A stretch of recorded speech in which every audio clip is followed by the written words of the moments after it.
Thank you so much, Mr. President, Mr. Vice President, Mrs. Obama, distinguished guests, which includes everybody. Thank you so much for this wonderful honor to be at the stage again. I was here 16 years ago, and the fact that they've invited me back means that I didn't offend too many people. So that was great.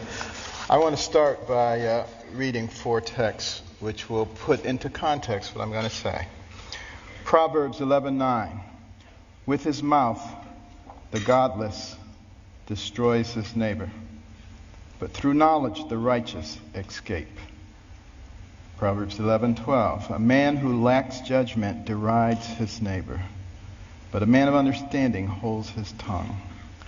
Proverbs 11:25. A generous man will prosper. He who refreshes others will himself be refreshed. And 2 Chronicles 7:14. If my people who are called by my name will humble themselves and pray and seek my face and turn from their wicked ways, then will I hear from heaven and will forgive their sins and heal their land. You know, I have an opportunity to speak in a lot of venues. This is my 4th speech this week. And I have an opportunity to talk to a lot of people. And I've been asking people, what concerns you? What are you most concerned about in terms of the spirituality and the direction of our nation and our world? And I've talked to very prominent Democrats, very prominent Republicans. And I was surprised by the uniformity of their answers. And those have informed my comments this morning. Now, it's not my intention to offend anyone. I have discovered, however, in recent years that it's very difficult to speak to a large group of people these days and not offend someone. And people walk around with their feelings on their shoulders waiting for you to say something. Did you hear that? And they can't hear anything else you say. The PC police are out in force at all times. I remember once I was talking to a group about the difference between a human brain and a dog's brain. And a man got offended. He said, you can't talk about dogs like that. But, you know, people just focus in on that, completely miss the point of what you're saying. And we've reached a point where people are afraid to actually talk about what they want to say because somebody might be offended. People are afraid to say Merry Christmas at Christmas time. It doesn't matter whether the person you're talking to is Jewish or, you know, whether they're any religion. That's a salutation, a greeting of goodwill. We've got to get over this sensitivity. You know, and it keeps people from saying what they really believe. You know, I'm reminded of a very successful young businessman. And he loved to buy his mother these exotic gifts for Mother's Day. And he ran out of ideas. And then he ran across these birds. These birds were cool. You know, they cost $5,000 a piece. They could dance, they could sing, they could talk. He was so excited he bought 2 of them. Sent them to his mother. Couldn't wait to call her up on Mother's Day. Mother, what'd you think of those birds? And she said, they was good. He said, no, Mother, you didn't eat those birds. Those birds cost $5,000 a piece. They could dance, they could sing, they could talk. And she said, well, they should have said something. And you know, that's where we end up too if we don't speak up for what we believe. And you know, what we need to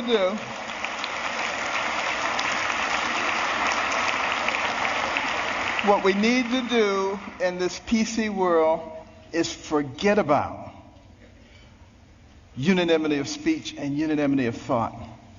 And we need to concentrate on being respectful of those people with whom we disagree. And that's when I think we begin to make real progress. And one last thing about political correctness, which I think is a horrible thing, by the way.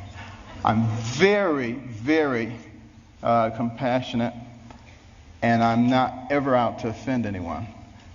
But PC is dangerous. Because you see, this country, one of the founding principles was freedom of thought and freedom of expression. And it muffles people. It puts a muzzle on them. And at the same time, keeps people from discussing important issues while the fabric of their society is being changed. And we cannot fall for that trick. And what we need to do is start talking about things that are important, things that were important in the development of our nation. Well, one of those things was education. I'm very passionate about education because it's made such a big difference in my life. But here we are at a time in the world,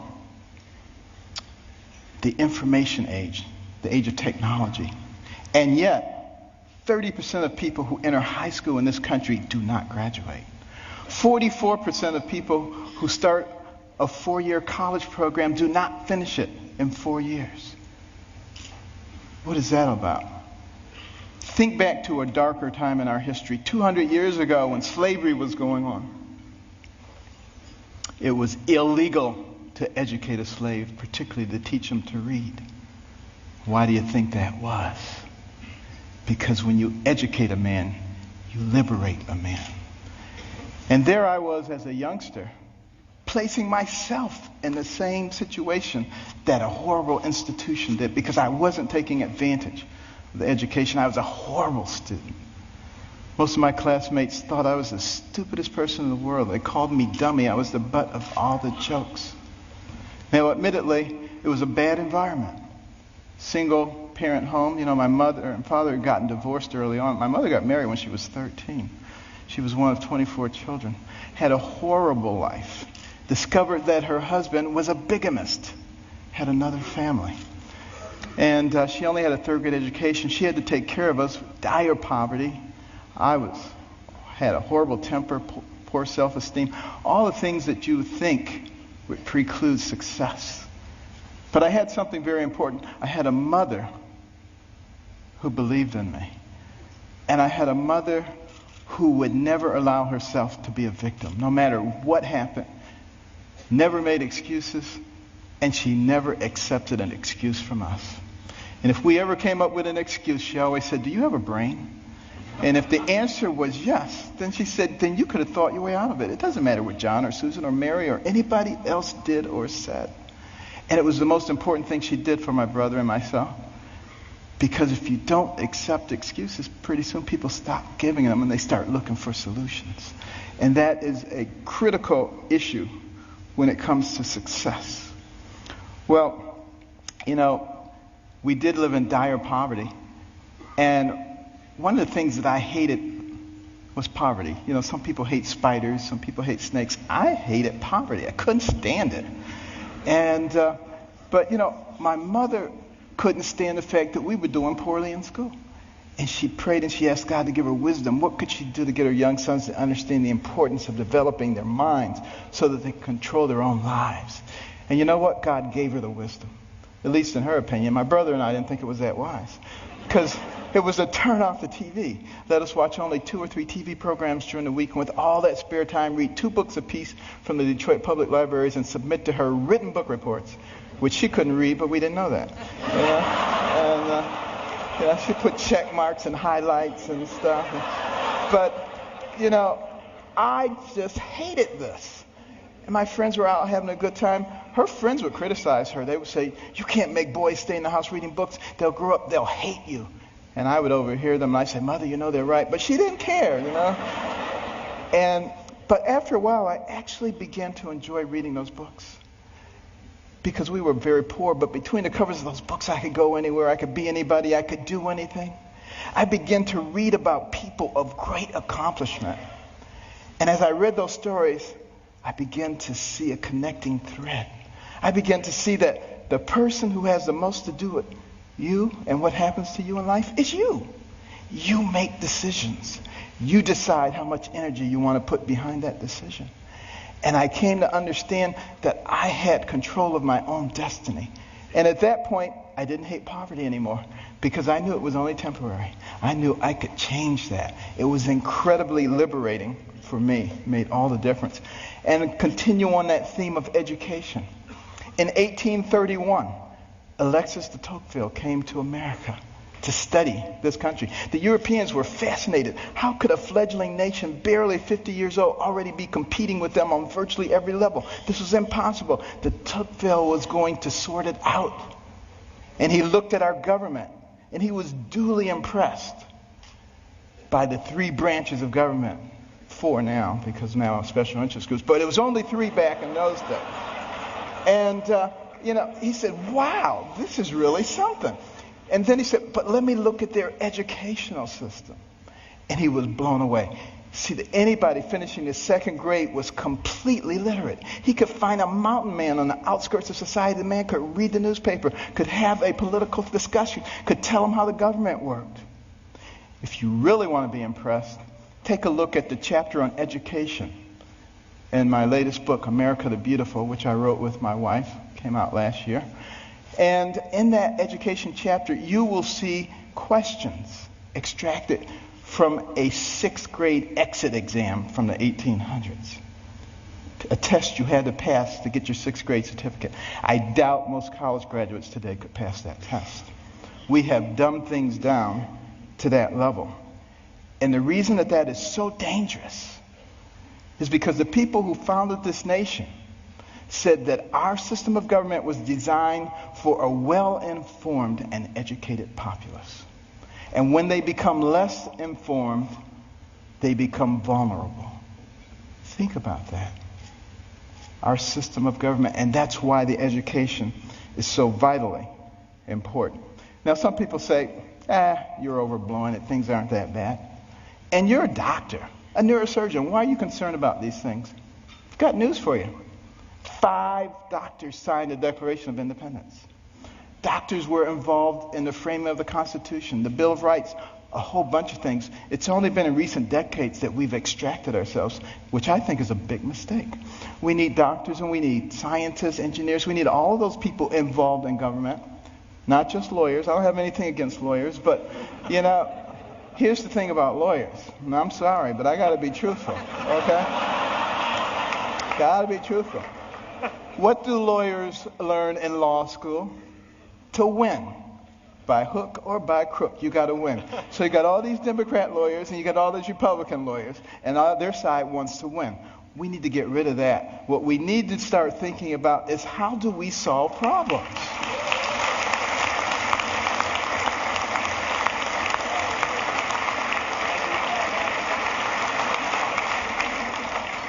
And now, before I get shot, let me finish here. Now, one of the reasons, and I don't like to bring up problems without coming up with solutions. My wife and I started the Carson Scholars Fund 16 years ago after we heard about a survey, international survey, looking at the ability of 8th graders in 22 countries to solve math and science problems. And we came out number 21 out of 22, barely beat out number 22. Very concerning. And we'd go into schools and we'd see all these trophies, all-state basketball, all-state wrestling, all-state this, that, and the other. The quarterback was the big man on campus. And what about the intellectual superstar? What did they get? A National Honor Society pin? A pat on the head? They're a little nerd. Nobody cared about them. And is it any wonder that sometimes the smart kids try to hide? They don't want anybody to know that they're smart. This is not helping us as a nation. So we started giving out scholarships to students from all backgrounds for superior academic performance and demonstration of humanitarian qualities. Unless you cared about other people, it didn't matter how smart you were. We got plenty of people like that. We don't need those. We need smart people who care about other people. We would give them money. The money would go into a trust. They would get interest on it. When they went to college, they get the money. But also the school gets a trophy. Every bit as impressive as any sports trophies. Goes right out there with the others. They get a medal. They get to go to a banquet. And we try to put them on the same kind of pedestal as we do the all-state athletes. Now, I have nothing against athletics or entertainment. Please believe me. I'm from Baltimore. The Ravens won. This is great, okay? But what will maintain our position in the world? The ability to shoot a 25-foot jump shot or the ability to solve a quadratic equation? And we need to put the things into proper perspective. And, many teachers,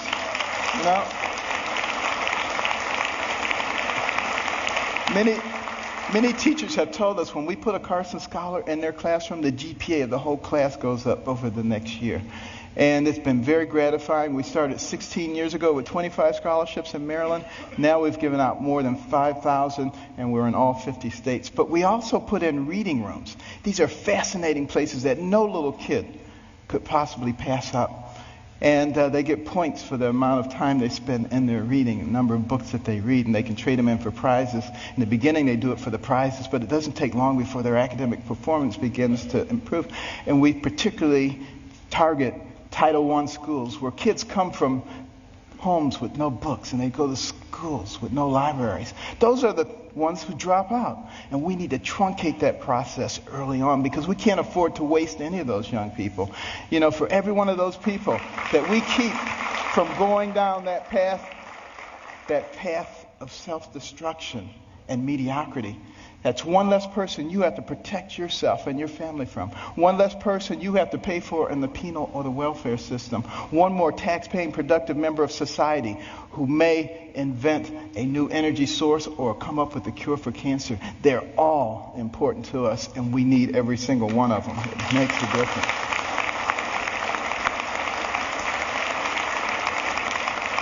And when you go home tonight, please read about it. Carson Scholars Fund. CarsonScholars.org. But why is it so important that we educate our people?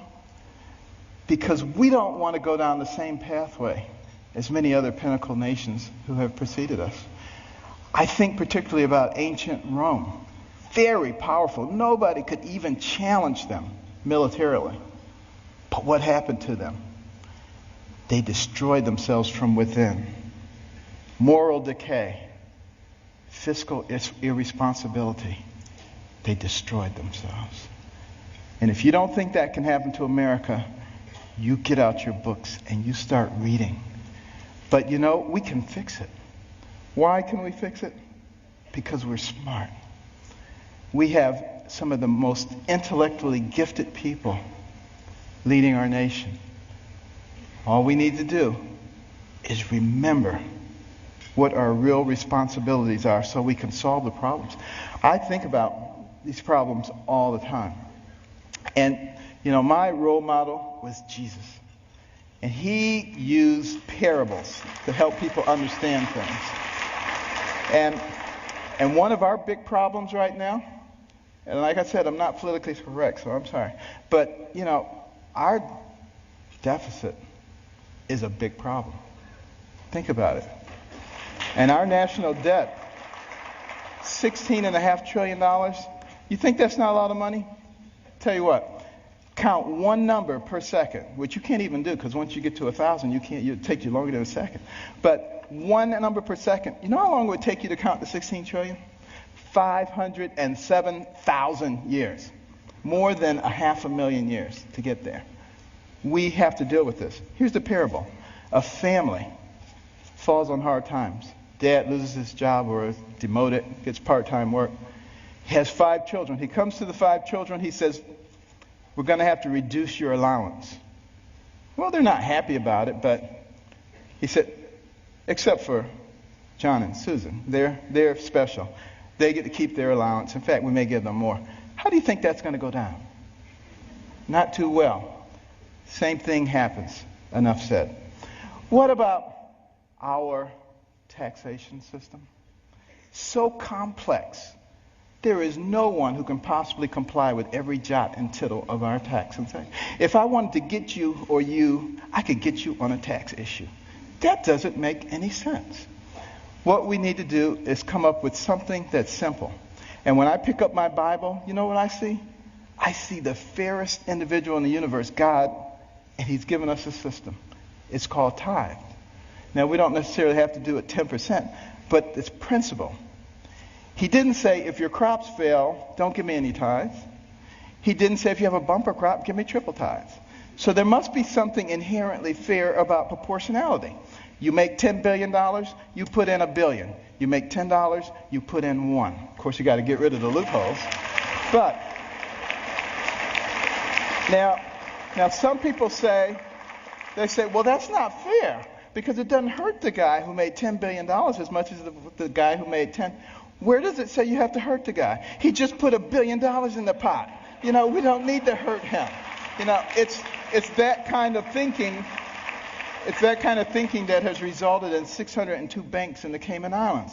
That money needs to be back here, building our infrastructure and creating jobs.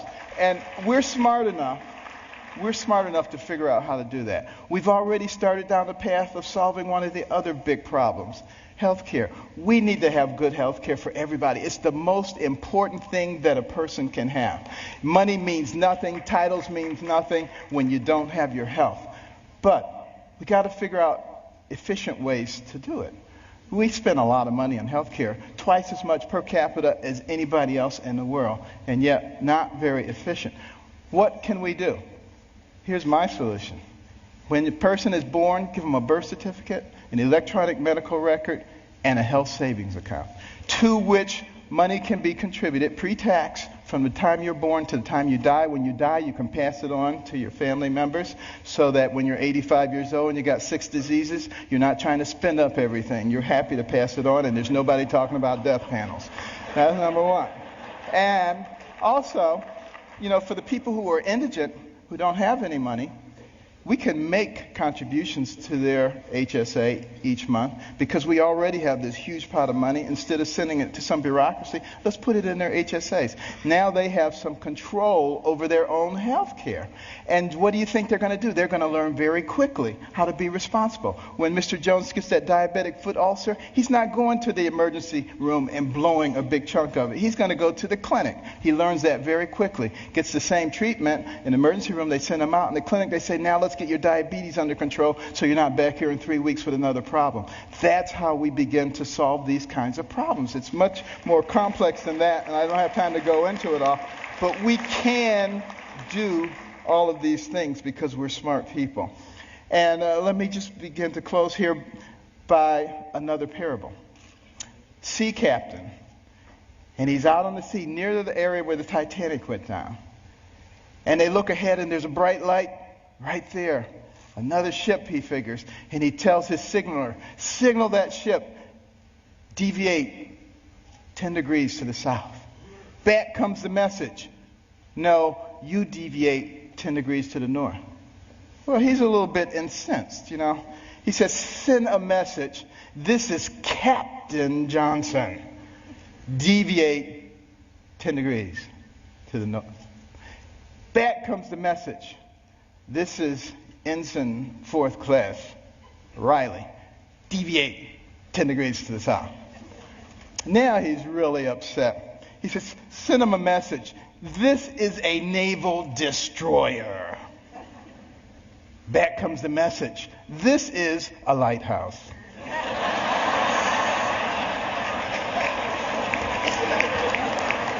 Enough said. Now, what about the symbol of our nation?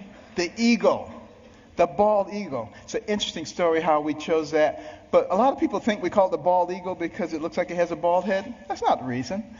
It comes from the Old English word piebald, which means crowned with white. And we just shorten it to bald. Now use that the next time you see somebody who thinks they know everything. You get them on that one. But why is that eagle able to fly high forward? Because it has 2 wings, a left wing and a right wing. Enough said. And I want to close with this story. 200 years ago, this nation was involved in a war, the War of 1812. The British, who are now our good friends, thought that we were young whippersnappers. It was time for us to become a colony again. They were winning that war, marching up the eastern seaboard, destroying city after city, destroyed Washington, D.C., burned down the White House. Next stop, Baltimore. As they came into the Chesapeake Bay, that armada of ships, warships, as far as the eye could see, it was looking grim. Fort McHenry standing right there. General Armistead, who was in charge of Fort McHenry, had a large American flag commissioned to fly in front of the fort. the admiral in charge of the British fleet was offended. He said, "Take that flag down. You have until dusk to take that flag down. If you don't take it down, we will reduce you to ashes." There was a young amateur poet on board by the name of Francis Scott Key, sent by President Madison to try to obtain the release of an American physician who was being held captive. He overheard the British plans. They were not going to let him off the ship. He mourned as dusk approached. He mourned for his fledgling young nation. And as the sun fell, the bombardment started. Bombs bursting in air, missiles, so much debris. He strained trying to see, was the flag still there? Couldn't see a thing. All night long it continued. At the crack of dawn, he ran out to the banister. He looked, straining his eyes, but all he could see was dust and debris. And then there was a clearing, and he beheld the most beautiful sight he'd ever seen. The torn and tattered stars and stripes still waving.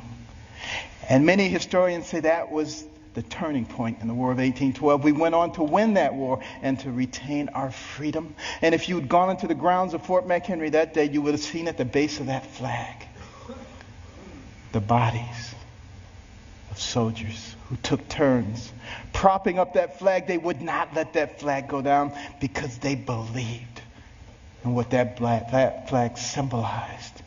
And what did it symbolize? One nation under God, indivisible, with liberty and justice for all. Thank you. God bless.